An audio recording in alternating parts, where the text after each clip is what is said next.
Hey y'all, Beats Motel here back with another video, so please check in, sit down, relax. I want to apologize in advance if you hear some weird sounds. It's probably the wind here in West Texas. We have some bad winter storms coming through. We're getting ready for winter coming up here. This next week is supposed to be Arctic temperatures, so we're just getting ready for it.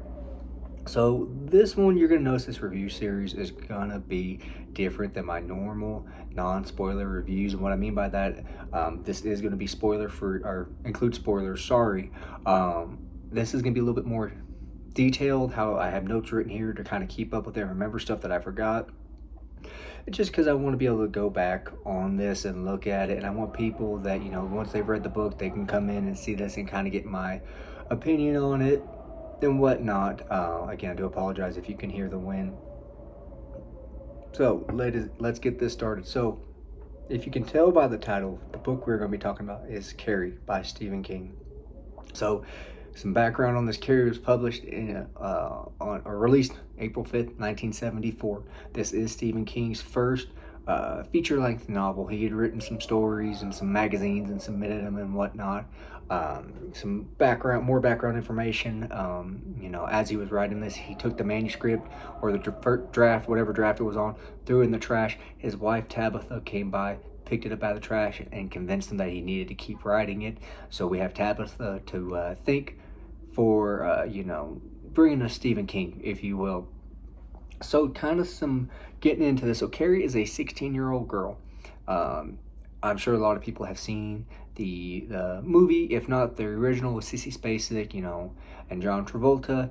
They've probably seen the remake with Chloe something. I forget what it is. Grace Cortez or something. I do apologize if I got the name completely wrong. But essentially, the book in the movie, in the original at least, I have not seen the remake. The book in the original, they kept things similar enough. Some big differences are Carrie themselves. In the book, she's skinny. She can be made up. It's kind of like a 2000s rom-com, if you will, early 2000s with Freddie Prinze Jr. She can put some makeup on and she ends up becoming, she's secretly beautiful, but nobody knew it. Whereas in the book, Carrie, she is a little bit heavier set. She has pimples. She's a teenager, whereas Hollywood tries to make them more glamorous, even though they really didn't in the movie, but still there is that little bit of a difference. So essentially, Carrie's a 16-year-old girl.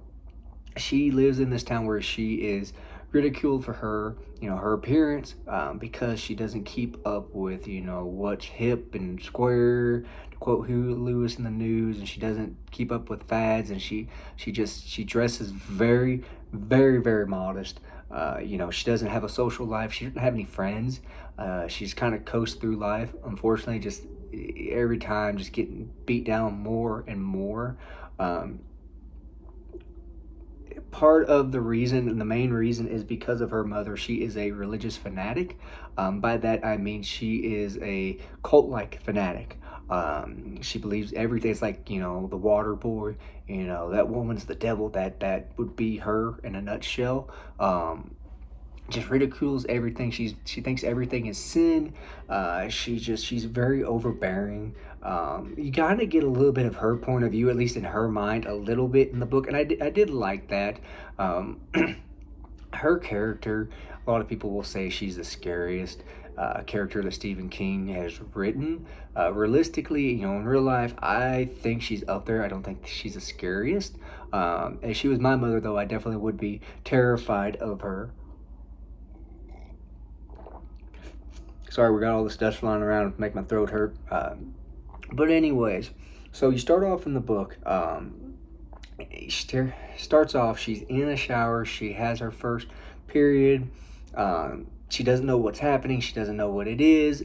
All the girls in the girls' locker room end up throwing tampons and stuff at her.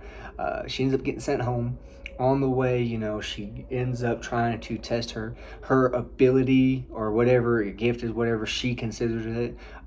She tried it when she was 3, I believe it was 3 or 4. She had rocks fall from out of the sky and hit this house, next door neighbor's house, for a dog that bit her, I believe is what it was, and whatnot.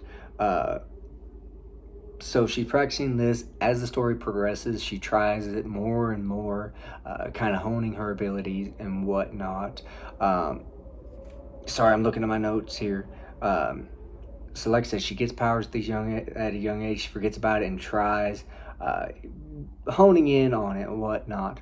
Um, and as the story progresses, we're introduced to, the antagonist and protagonist. We're introduced to the good guys, which is Sue and Tommy. Essentially, Sue is one who was kind of in the mix of making fun of her, and she feels remorse. She feels bad about it. So she ends up convincing her boyfriend Tommy, hey, you know what, you need to take Carrie. Let's give, Carrie's not had a good life. Let's have, Carrie enjoy prom, if you will. And Tommy is very reluctant to begin with, but then he agrees to it. And then you have the flip side, and you have Chris and you have Billy. Billy in the original movie is played by John Travolta. Essentially, Chris is just pissed she can't go to prom. So what happens is they decide, after Tommy asks Carrie, and Carrie reluctantly agrees, she thinks they're gonna poke fun at her, they're gonna make fun at her. Once Chris and Billy get wind of this, they essentially rig the prom queen and king test to make sure that Carrie wins. And there is a reason behind it. But as this goes on, they go to this farm where they drain blood from a pig. They set up a booby trap, Home Alone style, kinda, up in the rafters. So essentially, and you kind of go on to this, end up finding out that Carrie made her own dress. Carrie, her mother's not happy. Her mother doesn't want her to go to prom. She's worried that she's going to commit sin. She's going to, do this, do that. And Carrie ends up going. She's kind of going back and forth thinking that Sue and Tommy are actually have something planned. And so as Tommy picks her up, he comments on her dress, how nice it was, and she says that she made it herself. And Tommy realizes, you know what,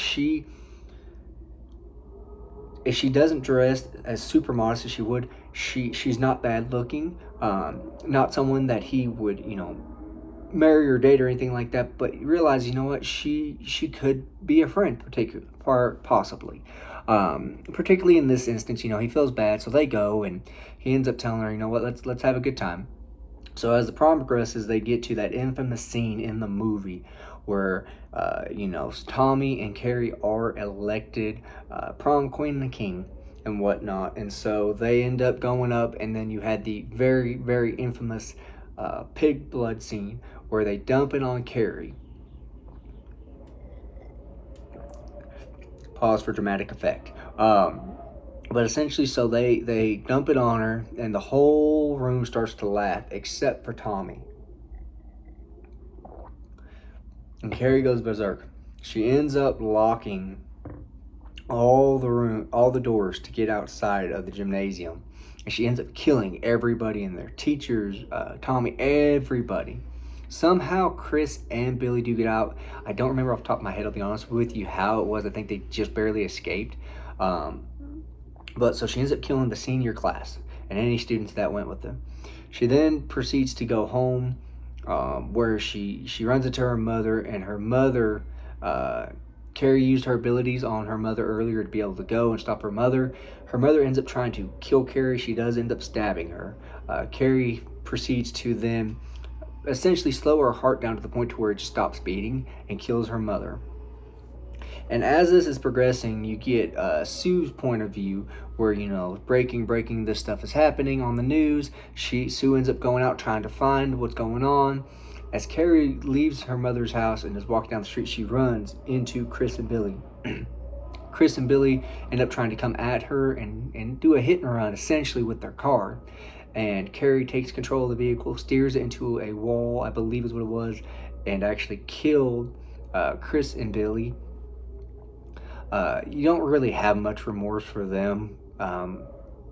It just, they cause this whole incident. I'm not saying that it's good that they died, but you really have no sympathy for them at all. And I think King does a really good job of that, because Carrie essentially, if you flip the script and everything, Carrie really is the bad guy in this book, if you will, because she does end up killing 100 or so people, give or take, depending on the class size.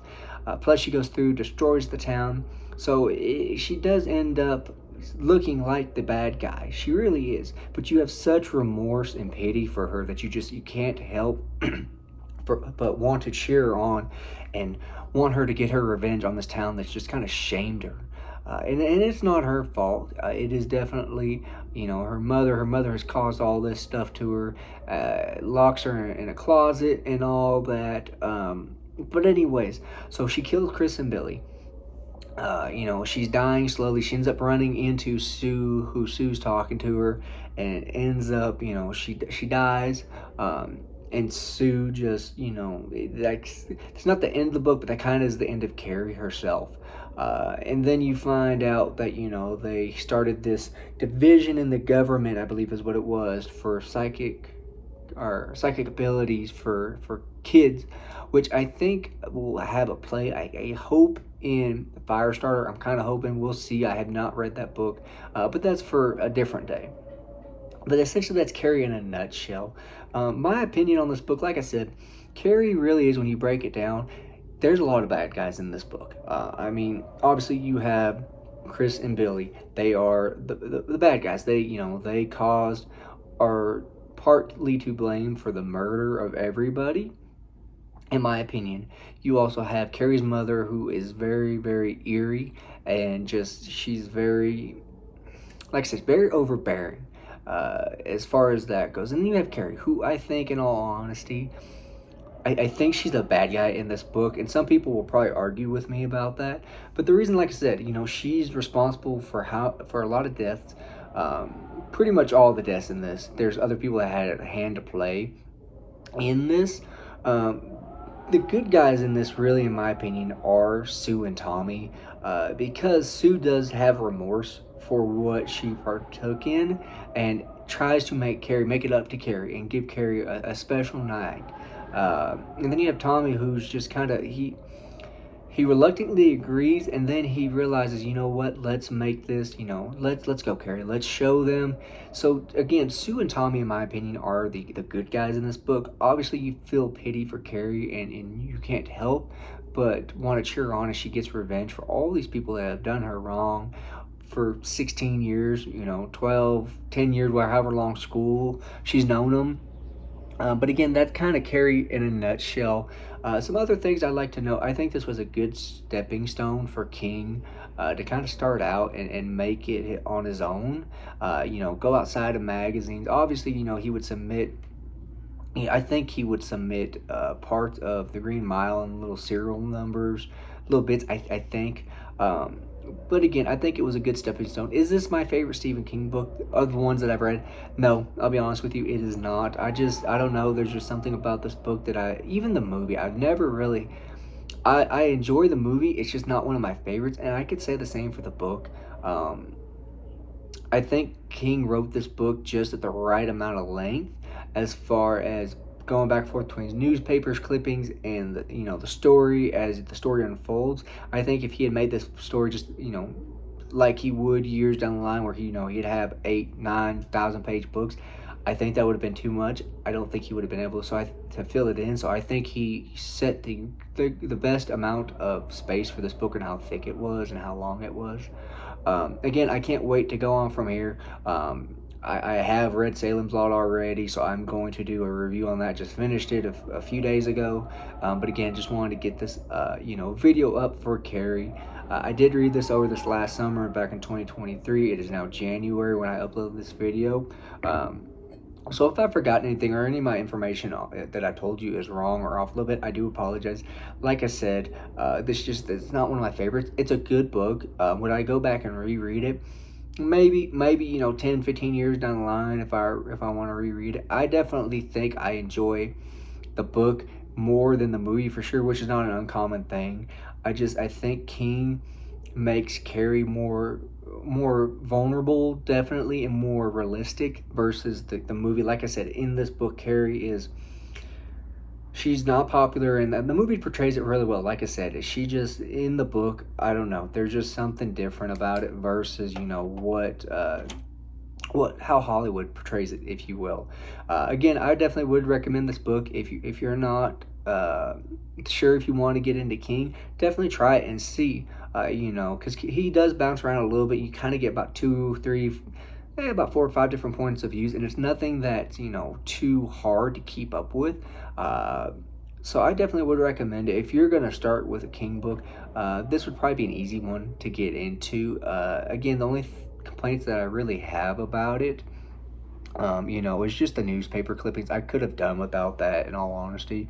Um, I kind of, when I was reading this, I kind of, especially as she was going through the town and kind of destroying it, I couldn't help but get the feeling of Rambo, the movie and the book, where Rambo goes to the town and kind of destroys it, and it's the manhunt, him versus the sheriff. That's kind of the feeling I got with this, which was a little strange.